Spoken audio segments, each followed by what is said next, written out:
Hello friends, welcome to Rashtram institute YouTube channel. Rashtram ಫೋಕಸ್ನಲ್ಲಿ ಇವತ್ತಿನ ಪ್ರಮುಖವಾದಂತಹ ಕರೆಂಟ್ ಅಫೇರ್ಸ್ ಟಾಪಿಕ್ಸ್ಗಳನ್ನು ಡಿಸ್ಕಸ್ ಮಾಡೋಣ. ಏಪ್ರಿಲ್ ತಿಂಗಳಲ್ಲಿ ನಾವು ಡಿಸ್ಕಸ್ ಮಾಡಿದಂತಹ ಎಲ್ಲ ಪ್ರಮುಖವಾದಂತಹ ಕರೆಂಟ್ ಅಫೇರ್ಸ್ ಟಾಪಿಕ್ಸ್ಗಳ PDF ನೋಟ್ಸನ್ನು ಟೆಲಿಗ್ರಾಮ್ ಚಾನಲ್ನಲ್ಲಿ ಅಪ್ಲೋಡ್ ಮಾಡಲಾಗಿದೆ.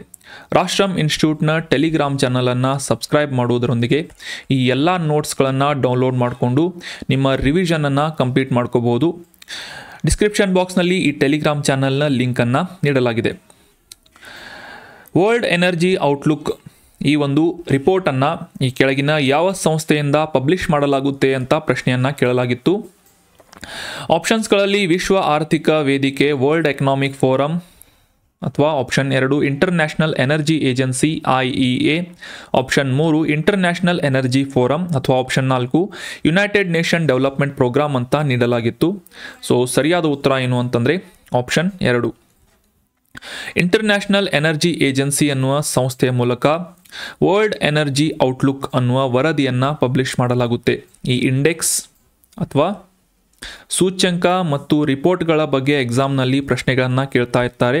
ಸೊ ಹೀಗಾಗಿ ಇದನ್ನು ಸಪ್ರೇಟಾಗಿ ನೋಟ್ ಮಾಡಿಕೊಂಡು ಮೇಂಟೈನ್ ಮಾಡಿ ರಿವೈಸ್ ಮಾಡ್ಕೊಳ್ಳಿ. ವರ್ಲ್ಡ್ ಎನರ್ಜಿ ಔಟ್ಲುಕ್ ಈ ವರದಿಯನ್ನು ಇಂಟರ್ನ್ಯಾಷನಲ್ ಎನರ್ಜಿ ಏಜೆನ್ಸಿ ಅನ್ನುವ ಸಂಸ್ಥೆಯ ಮೂಲಕ ಪಬ್ಲಿಷ್ ಮಾಡಲಾಗುತ್ತೆ ಅನ್ನೋದು ಸರಿಯಾದಂಥ ಆನ್ಸರ್ ಆಗುತ್ತೆ.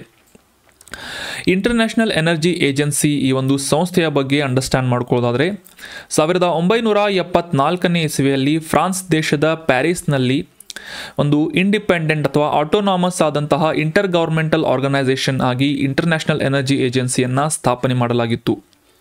ಇದರ ಮುಖ್ಯ ಉದ್ದೇಶ ಏನು ಅಂತಂದರೆ ಜಾಗತಿಕವಾಗಿ ತೈಲ ಪೂರೈಕೆಗೆ ಸಂಬಂಧಪಟ್ಟಂತಹ ಭದ್ರತೆಯನ್ನು ಖಚಿತಪಡಿಸಿಕೊಳ್ಳುವುದು, ಅದೇ ರೀತಿಯಾಗಿ ಆರ್ಥಿಕ ಅಭಿವೃದ್ಧಿ, ಇಂಧನದ ಭದ್ರತೆ ಮತ್ತು ಪರಿಸರ ಸಂರಕ್ಷಣೆಯಂತಹ ಮುಖ್ಯವಾದಂತಹ ವಿಷಯಗಳ ಮೇಲೆ ಫೋಕಸನ್ನು ಮಾಡಿ ಜಾಗತಿಕ ಎನರ್ಜಿ ಪಾಲಿಸಿ ಅಥವಾ ಶಕ್ತಿ ನೀತಿಗಳ ಮೇಲೆ ಕೇಂದ್ರೀಕರಿಸುವುದರ ಮೂಲಕ ಈ ಒಂದು ಇಂಟರ್ನ್ಯಾಷನಲ್ ಎನರ್ಜಿ ಏಜೆನ್ಸಿ ಎನ್ನುವ ಸಂಸ್ಥೆಯನ್ನು ಸ್ಥಾಪನೆ ಮಾಡಲಾಗಿತ್ತು. ಭಾರತವು ಇದರ ಮೆಂಬರ್ ಆಗಿದ್ದು 2017ನೇ ಇಸವಿಯಲ್ಲಿ ಇದರ ಅಸೋಸಿಯೇಟ್ ಮೆಂಬರ್ ಆಗಿ ಈ ಸಂಸ್ಥೆಯನ್ನು ಜಾಯಿನ್ ಆಗುತ್ತೆ. ಈ ಸಂಸ್ಥೆಯ ಮೂಲಕ ವಾರ್ಷಿಕವಾಗಿ ಅಥವಾ ರೆಗ್ಯುಲರ್ ಇಂಟರ್ವಲ್ಸ್ಗಳಲ್ಲಿ ಸಾಕಷ್ಟು ರೀತಿಯಾದಂತಹ ರಿಪೋರ್ಟ್ಸ್ಗಳನ್ನು ಪಬ್ಲಿಷ್ ಮಾಡಲಾಗ್ತಾ ಇರುತ್ತೆ. ಅದರಲ್ಲಿ ಮುಖ್ಯವಾಗಿ ಈಗ ನಾವು ಡಿಸ್ಕಸ್ ಮಾಡಿದಂತಹ ವರ್ಲ್ಡ್ ಎನರ್ಜಿ ಔಟ್ಲುಕ್ ಆಗಿರಬಹುದು, ವರ್ಲ್ಡ್ ಎನರ್ಜಿ ಬ್ಯಾಲೆನ್ಸ್ ಅನ್ನುವ ವರದಿ ಆಗಿರಬಹುದು, ಎನರ್ಜಿ ಟೆಕ್ನಾಲಜಿ ಪರ್ಸ್ಪೆಕ್ಟಿವ್ ಅನ್ನುವ ವರದಿ ಆಗಿರ್ಬೋದು, ವರ್ಲ್ಡ್ ಎನರ್ಜಿ ಸ್ಟ್ಯಾಟಿಸ್ಟಿಕ್ಸ್ ಮತ್ತು ನೆಟ್ ಝೀರೋ 2050 ಅನ್ನುವ ಈ ಒಂದು ವರದಿ ಆಗಿರ್ಬೋದು. ಈ ರೀತಿಯಾದಂತಹ ಪ್ರಮುಖ ಪಬ್ಲಿಕೇಶನ್ಸ್ಗಳನ್ನು ಇಂಟರ್ನ್ಯಾಷನಲ್ ಎನರ್ಜಿ ಏಜೆನ್ಸಿ ಅನ್ನುವ ಸಂಸ್ಥೆಯ ಮೂಲಕ ಪಬ್ಲಿಷ್ ಮಾಡಲಾಗುತ್ತೆ ಅನ್ನೋದು ಇಂಪಾರ್ಟೆಂಟ್ ಆದಂತಹ ಮಾಹಿತಿ ಆಗುತ್ತೆ. ಸೊ ನೆನ್ಪಿಟ್ಕೊಳ್ಳಿ, world energy outlook report is published by international Energy agency. Answer ಮಾಡಿ ಕಮೆಂಟ್ ಮಾಡಿದಂತಹ ಎಲ್ಲ ಸ್ಟೂಡೆಂಟ್ಸ್ಗಳಿಗೂ ಕೂಡ congratulations and very well done. ಇದೇ ರೀತಿಯಾಗಿ ಡಿಸ್ಕಷನ್ನಲ್ಲಿ ಭಾಗವಹಿಸ್ತಾ ಇರಿ, ನಿಮ್ಮ ಆನ್ಸರ್ಗಳನ್ನು ಮತ್ತು ನಿಮ್ಮ ಸಜೆಷನ್ಸ್ಗಳನ್ನು ಕಮೆಂಟ್ ಮಾಡ್ತಾ ಇರಿ ಅಂತ ಹೇಳ್ತಾ ಇವತ್ತಿನ ಪ್ರಶ್ನೆ ಏನು ಅಂತ ನೋಡೋಣ. ಆನ್ಸರ್ ಮಾಡೋದಕ್ಕೆ ಟ್ರೈ ಮಾಡಿ. ಸೆಕ್ಯೂರಿಟಿ ರಿಲೇಟ್ ಆದಂತಹ ಒಂದು ಪ್ರಮುಖವಾದಂತಹ ಪ್ರಶ್ನೆ. ಈ ರಕ್ಷಣಾ ಕ್ಷೇತ್ರಕ್ಕೆ ಸಂಬಂಧಿಸಿದಂತೆ ತಪಸ್ ಅನ್ನುವ ಈ ಒಂದು ಟರ್ಮ್ ಇತ್ತೀಚೆಗೆ ನ್ಯೂಸ್ನಲ್ಲಿತ್ತು. ಸೊ ಈ ತಪಸ್ ಅನ್ನುವ ಈ ಒಂದು ಟರ್ಮ್ ಬಗ್ಗೆ ಈ ಕೆಳಗಿನ ಯಾವ ಹೇಳಿಕೆ ಸರಿಯಾಗಿದೆ ಅಂತ ಗುರುತಿಸಬೇಕಾಗಿದೆ. ತಪಸ್ ಅನ್ನುವುದು ಒಂದು DRDO ಸಂಸ್ಥೆಯ ಮೂಲಕ ಅಭಿವೃದ್ಧಿಪಡಿಸಲಾದಂತಹ ಲೋ ರೇಂಜ್ ಅಥವಾ ಕಡಿಮೆ ವ್ಯಾಪ್ತಿಯ ಕ್ಷಿಪಣಿಯಾಗಿದೆ, ಮಿಸೈಲ್ ಆಗಿದೆ ಅಂತ ಆಪ್ಷನ್ ಇದೆ. ಎರಡನೇ ಸ್ಟೇಟ್ಮೆಂಟ್ ಏನು ಹೇಳ್ತಾ ಇದೆ ಅಂತಂದರೆ ಈ ತಪಸ್ ಅನ್ನುವುದು ಒಂದು ಮಾನವರಹಿತ ವೈಮಾನಿಕ ವಾಹನವಾಗಿದೆ, ಅನ್ಮ್ಯಾನ್ಡ್ ಏರಿಯಲ್ ವೆಹಿಕಲ್ UAV ಅಂತ ಎರಡನೇ ಸ್ಟೇಟ್ಮೆಂಟ್ ಇದೆ. ಮೂರನೇ ಸ್ಟೇಟ್ಮೆಂಟ್ ಏನು ಅಂತಂದರೆ ಈ ತಪಸ್ ಅನ್ನುವುದು ಅತ್ಯಾಧುನಿಕ ಶಸ್ತ್ರಾಸ್ತ್ರ ವ್ಯವಸ್ಥೆಯಾಗಿದೆ, ಇದು ಅಲ್ಟ್ರಾ ಮಾಡರ್ನ್ ಆದಂತಹ ವೆಪನರಿ ಸಿಸ್ಟಮ್ ಆಗಿದೆ ಅಂತ ಮೂರನೇ ಸ್ಟೇಟ್ಮೆಂಟ್ ಹೇಳ್ತಾ ಇದೆ. ನಾಲ್ಕನೇ ಆಪ್ಷನ್ ಏನು ಅಂತಂದರೆ ಮೇಲಿನ ಯಾವುದೂ ಅಲ್ಲ ಅಂತ ನೀಡಲಾಗಿದೆ. ಸೊ ಈ 4 ಆಪ್ಷನ್ಸ್ಗಳಲ್ಲಿ ತಪಸ್ ಅಂದರೆ ಏನು ಅಂತ ನಿಮ್ಮ ಆನ್ಸರನ್ನು ಕಮೆಂಟ್ ಬಾಕ್ಸ್ನಲ್ಲಿ ಕಮೆಂಟ್ ಮಾಡಿ ಡಿಸ್ಕಷನ್ನಲ್ಲಿ ಪಾರ್ಟಿಸಿಪೇಟ್ ಮಾಡಿ ಅಂತ ಹೇಳ್ತಾ ಇವತ್ತಿನ ಮೊದಲನೇ ಆರ್ಟಿಕಲನ್ನು ಅಂಡರ್ಸ್ಟ್ಯಾಂಡ್ ಮಾಡ್ಕೊಳ್ಳೋದಕ್ಕೆ ಟ್ರೈ ಮಾಡೋಣ. ಇತ್ತೀಚೆಗೆ ಲಾ ಕ್ಯೂಂಬರ್ ಅಥವಾ ಲಾ ಕುಂಬ್ರೆ ಅನ್ನುವ ಈ ಜ್ವಾಲಾಮುಖಿ ನ್ಯೂಸ್ನಲ್ಲಿತ್ತು. ಆಬ್ವಿಯಸ್ಲಿ ಇದು ಸ್ಫೋಟಗೊಂಡಂಥ ಕಾರಣಕ್ಕಾಗಿ ಈ ಜ್ವಾಲಾಮುಖಿ ನ್ಯೂಸ್ನಲ್ಲಿತ್ತು. ಸೊ ಈ ಲಾ ಕುಂಬ್ರೆ ಅನ್ನುವ ಜ್ವಾಲಾಮುಖಿ ಪೆಸಿಫಿಕ್ ಮಹಾಸಾಗರದಲ್ಲಿರುವಂತಹ ಈ ದಕ್ಷಿಣ ಅಮೆರಿಕಾ ಖಂಡದ ವಾಯುವ್ಯ ಭಾಗದಲ್ಲಿ ಪೆಸಿಫಿಕ್ ಮಹಾಸಾಗರದಲ್ಲಿರುವಂತಹ ಒಂದು ದ್ವೀಪ ಸಮೂಹಗಳ ಪ್ರದೇಶ ಅಂತ ನಾವು ಗುರುತಿಸ್ತೇವೆ ಗ್ಯಾಲಪಗೋಸ್ ಐಲ್ಯಾಂಡ್ಸ್ಗಳನ್ನು. ಗ್ಯಾಲಪಗೋಸ್ ಐಲ್ಯಾಂಡ್ಸ್ಗಳು ಎಲ್ಲಿವೆ ಅಂತಂದರೆ ಪೆಸಿಫಿಕ್ ಮಹಾಸಾಗರದಲ್ಲಿವೆ. ಸೊ ಈ ಗ್ಯಾಲಪಗೋಸ್ ಅನ್ನುವ ದ್ವೀಪಗಳ ಸಮೂಹದಲ್ಲಿ ಒಂದು ಪ್ರಮುಖವಾದಂತಹ ದ್ವೀಪವಾದಂತಹ ಈ ಫರ್ನಾಂಡಿನಾ ಅನ್ನುವ ದ್ವೀಪದಲ್ಲಿ ಲಾ ಕ್ಯೂಂಬರ್ ಅನ್ನುವ ಸಕ್ರಿಯ ಜ್ವಾಲಾಮುಖಿ ಲೊಕೇಟ್ ಆಗಿದೆ ಅಂತ ನಾವು ಅಂಡರ್ಸ್ಟ್ಯಾಂಡ್ ಮಾಡ್ಕೋಬೇಕು. ಲಾ ಕುಂಬ್ರೆ ಅನ್ನುವ ಜ್ವಾಲಾಮುಖಿ ಎಲ್ಲಿದೆ ಅಂತಂದರೆ ಈ ಗ್ಯಾಲಪಗೋಸ್ ಅನ್ನುವ ದ್ವೀಪ ಸಮೂಹಗಳ ಪ್ರದೇಶದಲ್ಲಿ, ಇದು ಪೆಸಿಫಿಕ್ ಮಹಾಸಾಗರದಲ್ಲಿ ಲೊಕೇಟ್ ಆಗಿದೆ ಅಂತ ನಾವು ಅಂಡರ್ಸ್ಟ್ಯಾಂಡ್ ಮಾಡ್ಕೋಬಹುದು. ಸೊ ಅದರ ಒಂದು ನೆಕ್ಸ್ಟ್ ಡೆಪ್ತ್ನಲ್ಲಿ ಹೋಗಬೇಕು ಅಂತಂದರೆ ಫರ್ನಾಂಡಿನಾ ಅನ್ನುವ ಈ ಒಂದು ದ್ವೀಪದಲ್ಲಿ ಈ ಲಾ ಕುಂಬ್ರೆ ಜ್ವಾಲಾಮುಖಿ ಲೊಕೇಟ್ ಆಗಿದೆ ಅಂತ ನಾವು ಸಿಂಪಲ್ ಆಗಿ ಅಂಡರ್ಸ್ಟ್ಯಾಂಡ್ ಮಾಡ್ಕೋಬೇಕಾಗುತ್ತೆ. ಮ್ಯಾಪಿಂಗ್ ರಿಲೇಟ್ ಆದಂತಹ ವೆರಿ ಇಂಪಾರ್ಟೆಂಟ್ ಟಾಪಿಕ್ ಇದು. ಸೊ ಇತ್ತೀಚೆಗೆ ಈ ಲಾ ಕ್ಯೂಂಬರ್ ಅನ್ನುವ ಜ್ವಾಲಾಮುಖಿ ನ್ಯೂಸ್ನಲ್ಲಿ ಯಾಕೆ ಇತ್ತು ಅಂತಂದರೆ, ಇತ್ತೀಚಿನ ದಿನಗಳಲ್ಲಿ ಈ ಲಾ ಕುಂಬ್ರೆ ಅನ್ನುವ ಜ್ವಾಲಾಮುಖಿ ಸ್ಫೋಟಿಸ್ತಾ ಇರುವ ಕಾರಣಕ್ಕಾಗಿ ಆ ಲಾ ಕುಂಬ್ರೆ ಅನ್ನುವ ಜ್ವಾಲಾಮುಖಿಯ ಮೇಲಿನ ಕುಳಿಯಲ್ಲಿ, ಅಂದರೆ ಈ ಒಂದು ಇಮೇಜ್ನಲ್ಲಿ ನೀವು ನೋಡ್ಬೋದು, ಸುಪ್ತವಾಗಿರುವಂತಹ ಸಂದರ್ಭದಲ್ಲಿ, ಅಂದರೆ ಸ್ಫೋಟವಾಗದೇ ಇರುವಂತಹ ಸಂದರ್ಭದಲ್ಲಿ ಈ ಒಂದು ಜ್ವಾಲಾಮುಖಿಯ ಕುಳಿಯಲ್ಲಿ ನೀರು ಸಂಗ್ರಹಿತವಾಗಿ ಆ ಒಂದು ಸರೋವರ ಏರ್ಪಟ್ಟಿರುತ್ತದೆ.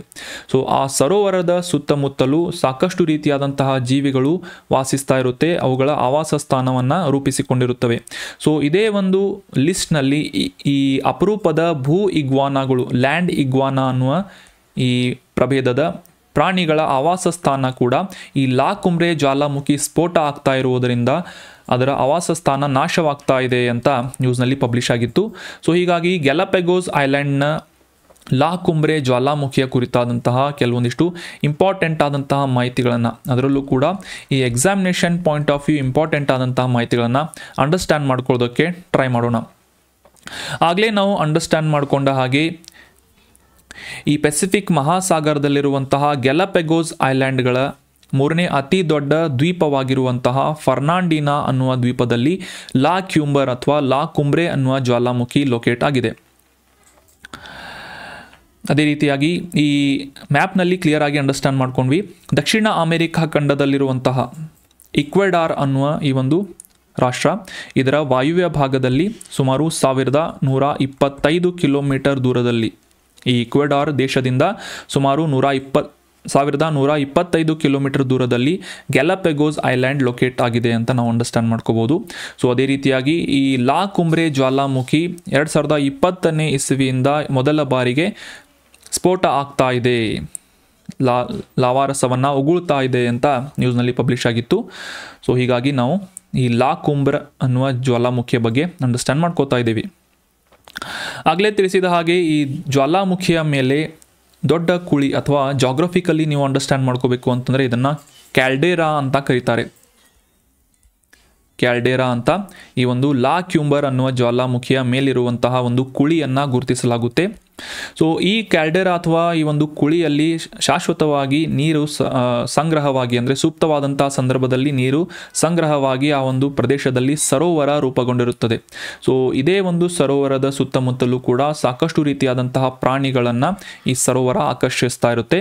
ಸೊ ಆ ಒಂದು ಪ್ರಾಣಿಗಳ ಲಿಸ್ಟ್ನಲ್ಲಿ ಈ ಗ್ಯಾಲಪಗೋಸ್ನ ಲ್ಯಾಂಡ್ ಇಗ್ವಾನಾಗಳು ಕೂಡ ಒಂದಾಗಿವೆ. ಈ ಒಂದು ಸ್ಥಳದಲ್ಲಿ ಗೂಡುಗಳನ್ನು ಕಟ್ಟಿ ಮೊಟ್ಟೆ ಇಡುವಂತಹ ಒಂದು ಪ್ರಕ್ರಿಯೆಯನ್ನು, ಜೀವನವನ್ನು ನಡೆಸುವಂತಹ ಪ್ರಮುಖ ಪ್ರಾಣಿಗಳು ಗ್ಯಾಲಪಗೋಸ್ ಐಲ್ಯಾಂಡ್ನ ಈ ವಿಶೇಷವಾದಂತಹ ಈ ಇಮೇಜ್ನಲ್ಲಿ ಕಾಣ್ತಾ ಇರುವಂತಹ ಇಗ್ವಾನಾಗಳು ಅಂತ ನಾವು ಅಂಡರ್ಸ್ಟ್ಯಾಂಡ್ ಮಾಡ್ಕೋಬೇಕು. ಸೊ ಈ ಜ್ವಾಲಾಮುಖಿ ಉಗುಳ್ತಾ ಇರುವುದರಿಂದ ಈ ಇಗ್ವಾನಾಗಳು ಅನ್ನುವ ವಿಶೇಷವಾದಂತಹ ಪ್ರಾಣಿಗಳ ಹ್ಯಾಬಿಟಾಟ್ ಲಾಸ್ ಆಗ್ತಾ ಇದೆ ಅಥವಾ ಆವಾಸ ಸ್ಥಾನದ ನಾಶವಾಗ್ತಾ ಇದೆ ಅಂತ ನಾವು ಈ ಒಂದು ಕಾಂಟೆಕ್ಸ್ಟನ್ನು ಕೂಡ ಅಂಡರ್ಸ್ಟ್ಯಾಂಡ್ ಮಾಡ್ಕೊಂಡ್ವಿ.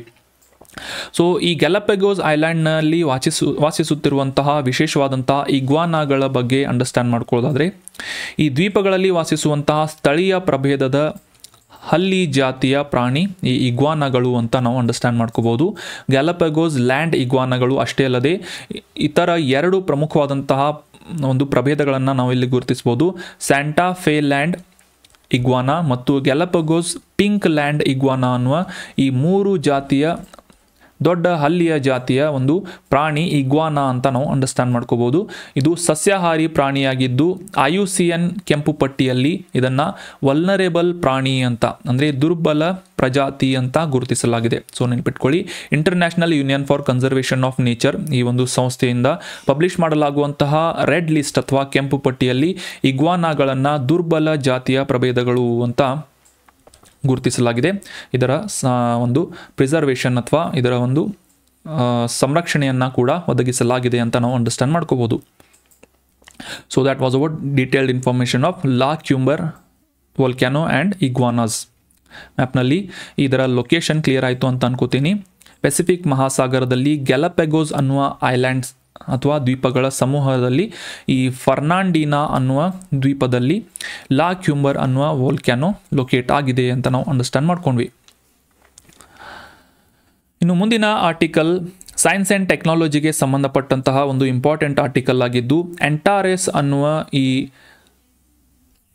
ಪ್ರಕಾಶಮಾನವಾದಂತಹ ನಕ್ಷತ್ರದ ಬಗ್ಗೆ ಈ ಒಂದು ಆರ್ಟಿಕಲ್ನಲ್ಲಿ ಅಂಡರ್ಸ್ಟ್ಯಾಂಡ್ ಮಾಡ್ಕೊಳ್ಳೋದಕ್ಕೆ ಟ್ರೈ ಮಾಡೋಣ. ಬೆಂಗಳೂರಿನ ಮೂಲದ ಈ Indian institute of astrophysics IIA ಅನ್ನುವ ಸಂಸ್ಥೆಯ ಮೂಲಕ ಇತ್ತೀಚೆಗೆ ಈ ಅಂಟಾರೆಸ್ ಅನ್ನುವ ಒಂದು ನಕ್ಷತ್ರವನ್ನು ಕಂಡುಹಿಡಿಯಲಾಗಿದೆ ಅಂತ ನ್ಯೂಸ್ನಲ್ಲಿ ಪಬ್ಲಿಷ್ ಆಗಿತ್ತು. ಇದು ಕೆಂಪು ದೈತ್ಯ ನಕ್ಷತ್ರ ಅಂತ ಕೂಡ ಗುರುತಿಸಿಕೊಳ್ಳುತ್ತೆ. ಈ ಸ್ಕಾರ್ಪಿಯಸ್ ಅನ್ನುವ ಕಾನ್ಸ್ಟೆಲೇಷನ್ನಲ್ಲಿ ಅಥವಾ ಸ್ಕಾರ್ಪಿಯನ್ ಅನ್ನುವ ಹೆಸರಿನ ನಕ್ಷತ್ರ ಪುಂಜದಲ್ಲಿ ಪ್ರಕಾಶಮಾನವಾಗಿ ಕಾಣುವಂತಹ ಒಂದು ಪ್ರಮುಖ ರೆಡ್ ಜೈಂಟ್ ಸ್ಟಾರ್ ಯಾವುದು ಅಂತಂದರೆ ಆಂಟಾರೆಸ್ ಅಂತ ನಾವು ಅಂಡರ್ಸ್ಟ್ಯಾಂಡ್ ಮಾಡ್ಕೋಬೋದು. ಈ ಇಮೇಜ್ನಲ್ಲಿ ಕ್ಲಿಯರ್ ಆಗಿ ನೀವು ಅಂಡರ್ಸ್ಟ್ಯಾಂಡ್ ಮಾಡ್ಕೋಬೋದು. ಈ ಸ್ಕಾರ್ಪಿಯಸ್ ಅನ್ನುವ ಈ ಚೇಳಿನ ರೂಪದಲ್ಲಿ ಕಂಡುಬರುವಂತಹ ನಕ್ಷತ್ರ ಪುಂಜ, ಚೇಳಿನ ರೂಪದಲ್ಲಿ ಕಂಡುಬರುವಂತಹ ಈ ಒಂದು ನಕ್ಷತ್ರ ಪುಂಜದಲ್ಲಿ ಹೆಚ್ಚು ಪ್ರಕಾಶಮಾನವಾಗಿ ಕಾಣ್ತಾ ಇರುವಂತಹ ಈ ಕೆಂಪು ದೈತ್ಯ ನಕ್ಷತ್ರದ ಹೆಸರು ಆಂಟಾರೆಸ್ ಅಂತ ನಾವು ಗುರುತಿಸ್ಬೋದು. ಸೊ ನೆನಪಿಟ್ಕೊಳ್ಳಿ, ಆಂಟಾರೆಸ್ ಅನ್ನೋದು ಒಂದು ನಕ್ಷತ್ರವಾಗಿದೆ. ಇದು ಯಾವ ನಕ್ಷತ್ರ ಪುಂಜದಲ್ಲಿದೆ ಅಂತಂದರೆ ಸ್ಕಾರ್ಪಿಯಸ್ ಅನ್ನೋ ಹೆಸರಿನ ನಕ್ಷತ್ರ ಪುಂಜದಲ್ಲಿದೆ ಅಂತ ನಾವು ಅಂಡರ್ಸ್ಟ್ಯಾಂಡ್ ಮಾಡ್ಕೋಬಹುದು. ಆಗಲೇ ತಿಳಿಸಿದ ಹಾಗೆ ಬೃಹತ್ ಕೆಂಪು ಸೂಪರ್ ಜೈಂಟ್ ನಕ್ಷತ್ರವಾಗಿ ಈ ಆಂಟಾರೆಸ್ ಅನ್ನು ಗುರುತಿಸಲಾಗುತ್ತೆ. ಸೊ ಈ ಆಂಟಾರೆಸ್ ಮುಂದೆ ಅದರ ಸ್ಯಾಟಲೈಟ್ ಹಾದು ಹೋಗುವಂಥ ಸಂದರ್ಭದಲ್ಲಿ ಇದನ್ನು ಚಿತ್ರೀಕರಿಸಲಾಗಿದೆ ಅಂತ ಬೆಂಗಳೂರಿನ ಮೂಲದ ಈ ಇಂಡಿಯನ್ ಇನ್ಸ್ಟಿಟ್ಯೂಟ್ ಆಫ್ ಆಸ್ಟ್ರೋಫಿಸಿಕ್ಸ್ ಅನ್ನುವ ಸಂಸ್ಥೆಯ ಮೂಲಕ ಮಾಹಿತಿಯನ್ನು ಶೇರ್ ಮಾಡಲಾಗಿತ್ತು. So that is the reason we are discussing about Antares star. ಇದು ಸೂರ್ಯನಿಗೆ ಕಂಪೇರ್ ಮಾಡಿದರೆ ಸುಮಾರು 10,000 ಪಟ್ಟು ಪ್ರಕಾಶಮಾನವಾಗಿದ್ದು ಸುಮಾರು 700 ಪಟ್ಟು ಸೂರ್ಯನಿಗಿಂತ ಹೆಚ್ಚು ಡಯಾಮೀಟರನ್ನು ಹೊಂದಿದೆ, ವ್ಯಾಸವನ್ನು ಹೊಂದಿದೆ ಅಂತ ನಾವು ಅಂಡರ್ಸ್ಟ್ಯಾಂಡ್ ಮಾಡ್ಕೋಬೇಕು. ಆದರೆ ಇಲ್ಲಿ ಗಮನಿಸಬೇಕಾದಂಥ ವಿಶೇಷವಾದಂಥ ಮಾಹಿತಿ, ಇನ್ನೊಂದು ಮಾಹಿತಿ ಏನು ಅಂತಂದರೆ ಈ ಆಂಟಾರೆಸ್ ಅನ್ನುವ ದೈತ್ಯ ಕೆಂಪು ನಕ್ಷತ್ರ ಏನಿದೆ ಇದು ಸಾಂದ್ರತೆಯಲ್ಲಿ ಸೂರ್ಯನಿಗೆ ಕಂಪೇರ್ ಮಾಡಿದರೆ ಸೂರ್ಯನ 10 ಲಕ್ಷ ಭಾಗದ ಒಂದು ಭಾಗವನ್ನು ಮಾತ್ರ ಡೆನ್ಸಿಟಿಯನ್ನು ಹೊಂದಿದೆ. ಡೆನ್ಸಿಟಿ ಅಥವಾ ಸಾಂದ್ರತೆಯನ್ನು ಹೊಂದಿದೆ ಅಂದರೆ ಇದು ಸೂರ್ಯನಿಗೆ ಕಂಪೇರ್ ಮಾಡಿದರೆ ಸಾಕಷ್ಟು ಲೈಟ್ ವೇಟ್ ಆಗಿರುವಂತಹ ಒಂದು ನಕ್ಷತ್ರ ಅಂತ ನಾವು ಅಂಡರ್ಸ್ಟ್ಯಾಂಡ್ ಮಾಡ್ಕೋಬೋದು. ಸೊ ಆಂಟಾರಸ್ ನಕ್ಷತ್ರ ಇದು ಸ್ಕಾರ್ಪಿಯಸ್ ಅನ್ನುವ ಹೆಸರಿನ ನಕ್ಷತ್ರ ಪುಂಜದಲ್ಲಿ ಲೊಕೇಟ್ ಆಗಿದೆ. ಇನ್ನು ಮುಂದಿನ ಆರ್ಟಿಕಲ್ ಸೆಕ್ಯೂರಿಟಿಗೆ ಸಂಬಂಧಪಟ್ಟಂತಹ ಒಂದು ಇಂಪಾರ್ಟೆಂಟ್ ಆರ್ಟಿಕಲ್ ಆಗಿದ್ದು ಡಿಫೆನ್ಸ್ ರಿಸರ್ಚ್ ಆ್ಯಂಡ್ ಡೆವಲಪ್ಮೆಂಟ್ ಆರ್ಗನೈಸೇಷನ್ನಿಂದ ಇತ್ತೀಚೆಗೆ ಈ ನೆಕ್ಸ್ಟ್ ಜನರೇಷನ್ ಟಾರ್ಪಿಡೋವನ್ನು ಪರೀಕ್ಷಾರ್ಥವಾಗಿ ಯಶಸ್ವಿಯಾದಂತಹ ಒಂದು ಟೆಸ್ಟ್ ಫೈರ್ ಮಾಡಲಾಯಿತು ಅಂತ ನ್ಯೂಸ್ನಲ್ಲಿ ಪಬ್ಲಿಷ್ ಆಗಿತ್ತು. ಸೊ ಈ ಟಾರ್ಪಿಡೋ ಅಂತಂದರೆ ಈ ಸಬ್ಮರೀನ್ಸ್ ಅಥವಾ ಜಲಾಂತರ್ಗಾಮಿಗಳು ಅಂತ ನೀವೆಲ್ಲ ಓದಿರ್ಬೋದು. ಸಬ್ಮರೀನ್ಸ್. ಸೊ ಈ ಜಲಾಂತರ್ಗಾಮಿಗಳು ಅಂದರೆ ಈ ಸಮುದ್ರದ ಆಳದಲ್ಲಿ ಕ್ರಮಿಸುವಂತಹ ಈ ಜಲಾಂತರ್ಗಾಮಿಗಳ ಮೂಲಕ ಲಾಂಚ್ ಮಾಡಬಹುದಾದಂತಹ ಕ್ಯಾಪ್ಸೂಲ್ ರೂಪದಲ್ಲಿ ಅಥವಾ ಸಿಲಿಂಡರ್ ರೂಪದಲ್ಲಿ ಲಾಂಚ್ ಮಾಡಬಲ್ಲಂತಹ ಒಂದು ಮಿಸೈಲನ್ನು ಟಾರ್ಪಿಡೋ ಅಂತ ಕರೆಯಲಾಗುತ್ತೆ. ಇದು ಒಂದು ಮಿಸೈಲ್ ಅಂತ ನೀವು ಸಿಂಪಲ್ ಆಗಿ ಈ ಒಂದು ಕಾಂಟೆಕ್ಸ್ಟ್ನಲ್ಲಿ ಟಾರ್ಪಿಡೋ ಅಂದರೆ ಏನು ಅಂತ ಸಿಂಪಲ್ ಆಗಿ ಅಂಡರ್ಸ್ಟ್ಯಾಂಡ್ ಮಾಡ್ಕೋಬೋದು. ಸಬ್ಮರೀನ್ಗಳ ಮುಖಾಂತರ ಲಾಂಚ್ ಮಾಡಬಹುದಾದಂತಹ ಒಂದು ವೆಪನರಿ ಸಿಸ್ಟಮ್ ಅಥವಾ ಮಿಸೈಲನ್ನು ಟಾರ್ಪಿಡೋ ಅಂತ ಕರೆಯಲಾಗುತ್ತೆ. ಸೊ ಇದೇ ಒಂದು ನೆಕ್ಸ್ಟ್ ಜನರೇಷನ್ ಅಥವಾ ಮುಂದಿನ ಪೀಳಿಗೆಯ ಟಾರ್ಪಿಡೋವನ್ನು DRDO ಸಂಸ್ಥೆಯಿಂದ ಯಶಸ್ವಿಯಾಗಿ ಪರೀಕ್ಷೆ ನಡೆಸಲಾಗಿದೆ ಅಂತ ನ್ಯೂಸ್ನಲ್ಲಿ ಪಬ್ಲಿಷ್ ಆಗಿತ್ತು. ಸೊ ಹೀಗಾಗಿ ಈ ಟಾರ್ಪಿಡೋ ಹೆಸರೇನು ಮತ್ತು ಇದು ಯಾವ ರೀತಿಯಾದಂಥ ವಿಶೇಷತೆಗಳನ್ನು ಹೊಂದಿದೆ ಅಂತ ಈ ಒಂದು ಆರ್ಟಿಕಲ್ನಲ್ಲಿ ಅಂಡರ್ಸ್ಟ್ಯಾಂಡ್ ಮಾಡ್ಕೊಳ್ಳೋದಕ್ಕೆ ಟ್ರೈ ಮಾಡೋಣ. ಸ್ಮಾರ್ಟ್ ಅನ್ನುವ ಹೆಸರಿನ SMART ಸ್ಮಾರ್ಟ್ ಅನ್ನುವ ಹೆಸರಿನ ಈ ಒಂದು ಟಾರ್ಪಿಡೋ, ಇದರ ಫುಲ್ ಫಾರ್ಮ್ ಏನು ಅಂತಂದರೆ supersonic missile assisted torpedo ಅಂತ. Supersonic missile assisted torpedo ಅಂತ ಸ್ಮಾರ್ಟ್ ಅನ್ನುವ ಈ ಒಂದು ಟಾರ್ಪಿಡೋವನ್ನು ಲಾಂಚ್ ಮಾಡಲಾಗಿದೆ DRDO ಸಂಸ್ಥೆಯಿಂದ ಅಂತ ನಾವು ಅಂಡರ್ಸ್ಟ್ಯಾಂಡ್ ಮಾಡ್ಕೋಬೋದು. ಸೊ ಸೂಪರ್ ಸಾನಿಕ್ ಅಂದರೆ ನಮಗೆಲ್ಲ ಆಬ್ವಿಯಸ್ಲಿ ಗೊತ್ತಿರುವ ಹಾಗೆ ಶಬ್ದದ ವೇಗಕ್ಕಿಂತ ಹೆಚ್ಚಿನ ವೇಗದಲ್ಲಿ ಸಾಗುವಂತಹ ಈ ಮಿಸೈಲ್ಗಳನ್ನು ಸೂಪರ್ ಸಾನಿಕ್ ಮಿಸೈಲ್ ಅಥವಾ ಈ ವಿಮಾನಗಳನ್ನು ಸೂಪರ್ ಸಾನಿಕ್ ಜೆಟ್ಗಳು ಅಂತ ನಾವು ನ್ಯೂಸ್ ಪೇಪರ್ನಲ್ಲಿ ಓದ್ತಾ ಇರ್ತೇವೆ. ಶಬ್ದದ ವೇಗಕ್ಕಿಂತ ವೇಗವಾಗಿ ಸಾಗುವಂತಹ ಈ ಒಂದು ವಾಹನಗಳು ಅಥವಾ ಈ ಮಿಸೈಲ್ಗಳನ್ನು ಸೂಪರ್ ಸಾನಿಕ್ ಮಿಸೈಲ್ ಅಂತ ಗುರುತಿಸಲಾಗುತ್ತೆ. DRDO ಅಥವಾ ರಕ್ಷಣಾ ಸಂಶೋಧನೆ ಮತ್ತು ಅಭಿವೃದ್ಧಿ ಸಂಸ್ಥೆಯ ಮೂಲಕ ಡಿಸೈನ್ ಮಾಡಿ ಅಭಿವೃದ್ಧಿಪಡಿಸಲಾದಂತಹ ಈ ಸ್ಮಾರ್ಟ್ ಅನ್ನುವ ಹೆಸರಿನ ಒಂದು ಟಾರ್ಪಿಡೋವನ್ನು ಇತ್ತೀಚೆಗೆ ಒಡಿಶಾದ ಕರಾವಳಿಯಲ್ಲಿರುವಂತಹ ಡಾಕ್ಟರ್ APJ ಅಬ್ದುಲ್ ಕಲಾಂ ದ್ವೀಪದಲ್ಲಿ ಈ ಮೊಬೈಲ್ ಲಾಂಚರ್ದಲ್ಲಿ ಈ ಒಂದು ಇಮೇಜ್ನಲ್ಲಿ ನೋಡ್ಬೋದು ಯಾವ ರೀತಿಯಾಗಿ ಈ ಒಂದು ವಾಹನದ ಮೇಲೆ, ಪೋರ್ಟೇಬಲ್ ವಾಹನದ ಮೇಲೆ ಈ ಟಾರ್ಪಿಡೋವನ್ನು ಲಾಂಚ್ ಮಾಡಲಾಯಿತು ಅಂತ. ಸೊ ಇದನ್ನು ಮೊಬೈಲ್ ಲಾಂಚರ್ ಅಂತ ಗುರುತಿಸಲಾಗುತ್ತೆ. ಸೊ ಈ ಒಂದು ಮೊಬೈಲ್ ಲಾಂಚರ್ ಮೂಲಕ ಈ ಸ್ಮಾರ್ಟ್ ಅನ್ನೋ ಹೆಸರಿನ ಸೂಪರ್ ಸಾನಿಕ್ ಮಿಸೈಲ್ ಅಸಿಸ್ಟೆಡ್ ಟಾರ್ಪಿಡೋವನ್ನು ಲಾಂಚ್ ಮಾಡಲಾಯಿತು ಅಂತ ನಾವು ಅಂಡರ್ಸ್ಟ್ಯಾಂಡ್ ಮಾಡ್ಕೋಬೋದು. ಇದು ಒಂದು ಮಿಸೈಲ್ ಆಗಿದೆ ಅಂತ, ಸಬ್ಮರೀನ್ನಲ್ಲಿ ಲಾಂಚ್ ಮಾಡಬಹುದಾದಂತಹ ಮಿಸೈಲ್ ಆಗಿದೆ ಅಂತ ನಾವು ಅಂಡರ್ಸ್ಟ್ಯಾಂಡ್ ಮಾಡ್ಕೋಬೋದು. ಇನ್ನು ಇದರ ವಿಶೇಷತೆ ಏನು ಅಂತಂದರೆ ನೂರಾರು ಕಿಲೋಮೀಟರ್ಗಳು ದೂರದಲ್ಲಿರುವಂತಹ ವೈರಿಗಳ ಜಲಾಂತರ್ಗಾಮಿಯಾಗಿರ್ಬೋದು ಹಡಗುಗಳನ್ನು ಹೊಡೆದುರುಳಿಸುವಂತಹ ಒಂದು ಕ್ಷಮತೆಯನ್ನು ಹೊಂದಿರುವಂತಹ ಜಲಾಂತರ್ಗಾಮಿ ನೌಕೆಗಳನ್ನು ಗುರಿಯಾಗಿಸುವಂತಹ ಒಂದು ಕ್ಷಿಪಣಿಯಾಗಿ ಈ ಟಾರ್ಪಿಡೋವನ್ನು DRDO ಸಂಸ್ಥೆಯ ಮೂಲಕ ಡಿಸೈನ್ ಮಾಡಿ ಡೆವಲಪ್ ಮಾಡಲಾಗಿದೆ. ಸಾಕಷ್ಟು ಹಗುರವಾದಂತಹ ಈ ಸಾಂಪ್ರದಾಯಿಕ ವ್ಯಾಪ್ತಿಯನ್ನು ಮೀರಿ ಅಥವಾ ಟ್ರೆಡಿಷನಲ್ ಒಂದು ರೇಂಜನ್ನು ಮೀರಿ ಸಾಗಬಲ್ಲಂತಹ ಮಿಸೈಲ್ ಸಿಸ್ಟಮ್ ಈ ಸ್ಮಾರ್ಟ್ ಅನ್ನುವ ಹೆಸರಿನ ಟಾರ್ಪಿಡೋ ಆಗಿದೆ ಅಂತ ನಾವು ಅಂಡರ್ಸ್ಟ್ಯಾಂಡ್ ಮಾಡ್ಕೋಬೋದು. ಸೊ ನೆನ್ಪಿಟ್ಕೊಳ್ಳಿ, ಇದು ಜಲಾಂತರ್ಗಾಮಿಗಳಿಂದ ಲಾಂಚ್ ಮಾಡಬಹುದಾದಂತಹ ಒಂದು ಮಿಸೈಲ್ ಸಿಸ್ಟಮ್ ಆಗಿದೆ ಸ್ಮಾರ್ಟ್ ಅನ್ನುವ ಮಿಸೈಲ್ ಸಿಸ್ಟಮ್.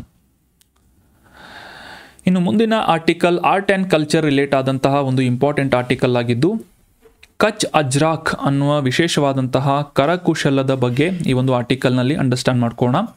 ಅದಕ್ಕಿಂತ ಮುಂಚೆ ಕಾಂಟೆಕ್ಸ್ಟನ್ನು ಅಂಡರ್ಸ್ಟ್ಯಾಂಡ್ ಮಾಡ್ಕೊಳ್ಳೋದಾದರೆ ಗುಜರಾತಿನ ಈ ಕಚ್ ಪ್ರದೇಶದಲ್ಲಿ ವಿಶೇಷವಾಗಿ ತಯಾರು ಮಾಡಬಲ್ಲಂತಹ ಈ ಸಾಂಪ್ರದಾಯಿಕ ಕರಕುಶಲ ಕರ್ಮಿಗಳಿಂದ ಈ ಕಚ್ ಅಜ್ರಾಕ್ ಅನ್ನುವ ಈ ಒಂದು ಉತ್ಪನ್ನಕ್ಕೆ ಇತ್ತೀಚೆಗೆ ಜಾಗ್ರಫಿಕಲ್ ಇಂಡಿಕೇಶನ್ ಸರ್ಟಿಫಿಕೇಶನ್ ಅನ್ನು ನೀಡಲಾಗಿದೆ. ಭೌಗೋಳಿಕ ಸೂಚಕದ ಪ್ರಮಾಣ ಪತ್ರವನ್ನು ನೀಡಲಾಗಿದೆ.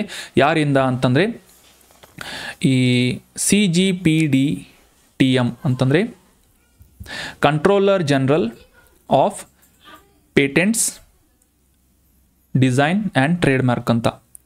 CGPDTM controller general of patents design and trade marks ಅಂತ. ಸೊ ಈ ಜನರಲ್ ಅಧಿಕಾರಿಯಿಂದ ಇತ್ತೀಚೆಗೆ ಈ ಭೌಗೋಳಿಕ ಸೂಚಕದ ಪ್ರಮಾಣ ಪತ್ರವನ್ನು ಗುಜರಾತ್ನಲ್ಲಿ ತಯಾರಾಗುವಂತಹ ಸಾಂಪ್ರದಾಯಿಕ ಈ ಒಂದು ಕರಕುಶಲ ಜವಳಿ ಉದ್ಯಮಕ್ಕೆ ಅಥವಾ ಜವಳಿ ವಸ್ತುವಿಗೆ ಈ GI ಟ್ಯಾಗನ್ನು ನೀಡಲಾಯಿತು ಅಂತ ನಾವು ಕಾಂಟೆಕ್ಸ್ಟನ್ನು ಅಂಡರ್ಸ್ಟ್ಯಾಂಡ್ ಮಾಡ್ಕೋಬೋದು. ಈ ಕಚ್ ಅಜ್ರಾಕ್ ಅನ್ನುವ ಪೇಂಟಿಂಗ್ ಕುರಿತಾದಂತಹ ಕೆಲವೊಂದಿಷ್ಟು ಬೇಸಿಕ್ ಇನ್ಫಾರ್ಮೇಷನ್ಸ್ಗಳನ್ನು ಅಂಡರ್ಸ್ಟ್ಯಾಂಡ್ ಮಾಡ್ಕೊಳ್ಳೋದಾದರೆ ಸುಮಾರು 400 ವರ್ಷಗಳ ಹಿಂದೆ ಈ ಸಿಂಧ್ ಪ್ರಾಂತ್ಯದಿಂದ ಮುಸ್ಲಿಮರಿಂದ ಈ ಒಂದು ಕಚ್ ಅಜ್ರಾಕ್ ಅನ್ನುವ ಕರಕುಶಲ ಜವಳಿಯನ್ನು ಭಾರತದಲ್ಲಿ ಇಂಟ್ರೊಡ್ಯೂಸ್ ಮಾಡಲಾಯಿತು. ಗುಜರಾತ್ನ ಸಾಂಸ್ಕೃತಿಕ ವಸ್ತ್ರಗಳಲ್ಲಿ ಆಳವಾಗಿ ಬೇರೂರಿರುವಂತಹ ಈ ಸಿಂಧ್, ಬರ್ಮಾರ್, ಕಚ್ ಪ್ರದೇಶಗಳಲ್ಲಿ ಈ ಪರಂಪರೆಯ ಒಂದು ಪ್ರತೀಕವಾಗಿರುವಂತಹ ಸುಮಾರು ಸಾವಿರಾರು ವರ್ಷಗಳಿಂದ ಎಕ್ಸಿಸ್ಟ್ ಆಗ್ತಾ ಇರುವಂತಹ ಅಸ್ತಿತ್ವದಲ್ಲಿರುವಂತಹ ವಿಶೇಷವಾದಂತಹ ಈ ಕರಕುಶಲ ಜವಳಿ ಒಂದು ಎಕ್ಸಾಂಪಲ್ ಏನು ಅಂತಂದರೆ ಕಚ್ ಅಜ್ರಾಕ್ ಅಂತ ನಾವು ಅಂಡರ್ಸ್ಟ್ಯಾಂಡ್ ಮಾಡ್ಕೋಬೋದು. ಸಾಮಾನ್ಯವಾಗಿ ಈ ಕಾಟನ್ ಬಟ್ಟೆಯ ಮೇಲೆ ಅಥವಾ ಹತ್ತಿ ಬಟ್ಟೆಯ ಮೇಲೆ ಹ್ಯಾಂಡ್ ಬ್ಲಾಕ್ ಮುದ್ರಣವನ್ನು ಚಿತ್ರಿಸುವುದರ ಮೂಲಕ ಸೂಕ್ಷ್ಮವಾದಂತಹ ಪ್ರೊಸೆಸನ್ನು ಒಳಗೊಳ್ಳುವುದರ ಮೂಲಕ ಈ ಕಚ್ ಅಜ್ರಾಕ್ ಅನ್ನುವ ವಿಶೇಷವಾದಂತಹ ಪೇಂಟಿಂಗನ್ನು ಮಾಡಲಾಗುತ್ತೆ. ಇಮೇಜ್ನಲ್ಲಿ ಕ್ಲಿಯರ್ ಆಗಿ ನೋಡ್ಬೋದು ಕಾಟನ್ ಬಟ್ಟೆಯ ಮೇಲೆ ಯಾವ ರೀತಿಯಾದಂತಹ ಸುಂದರವಾದಂತಹ ಚಿತ್ರಗಳನ್ನು ಈ ಹ್ಯಾಂಡ್ ಬ್ಲಾಕ್ಗಳ ಮೂಲಕ ಪ್ರಿಂಟ್ ಮಾಡಲಾಗುತ್ತೆ ಅಂತ. ಸೊ ಇದು ಗುಜರಾತ್ನ ಕಚ್ ಪ್ರದೇಶದಲ್ಲಿ ಹೆಚ್ಚಿನ ಪ್ರಮಾಣದಲ್ಲಿ ಬಳಸಲಾಗ್ತಾ ಇರುವಂತಹ ಮತ್ತು ತಯಾರಾಗ್ತಾ ಇರುವಂತಹ ಒಂದು ವಿಶೇಷವಾದಂತಹ ಕರಕುಶಲ ಕಲೆಯಾಗಿದೆ ಅಂತ ನಾವು ಅಂಡರ್ಸ್ಟ್ಯಾಂಡ್ ಮಾಡ್ಕೋಬೋದು. ಜವಳಿ ಉದ್ಯಮಕ್ಕೆ ಸಂಬಂಧಪಟ್ಟಂತಹ ಟೆಕ್ಸ್ಟೈಲ್ ರಿಲೇಟ್ ಆದಂತಹ ಒಂದು ಹ್ಯಾಂಡಿಕ್ರಾಫ್ಟ್ ಆಗಿದೆ ಅಂತ ನಾವು ಸಿಂಪಲ್ ಆಗಿ ಈ ಕಚ್ ಅಜ್ರಾಕ್ ಬಗ್ಗೆ ಅಂಡರ್ಸ್ಟ್ಯಾಂಡ್ ಮಾಡ್ಕೋಬೋದು. So that was all about today's discussion friends. ಈ ಕಂಟೆಂಟ್ಗೆ ಸಂಬಂಧಪಟ್ಟಂತಹ ಅಥವಾ ಈ ಟಾಪಿಕ್ಸ್ಗಳಿಗೆ ಸಂಬಂಧಪಟ್ಟಂತಹ ರೆಲೆವೆಂಟ್ ಪ್ರಶ್ನೆಗಳನ್ನು, ರಿವಿಷನ್ ಪ್ರಶ್ನೆಗಳನ್ನು ನೆಕ್ಸ್ಟ್ ಸೆಷನ್ನಲ್ಲಿ ಡಿಸ್ಕಸ್ ಮಾಡೋಣ, ರ್ಯಾಪಿಡ್ ರಿವಿಷನ್ ಸೆಷನ್ನಲ್ಲಿ. So that was all about today's discussion. Thank you so much for joining the discussion. Have a nice day.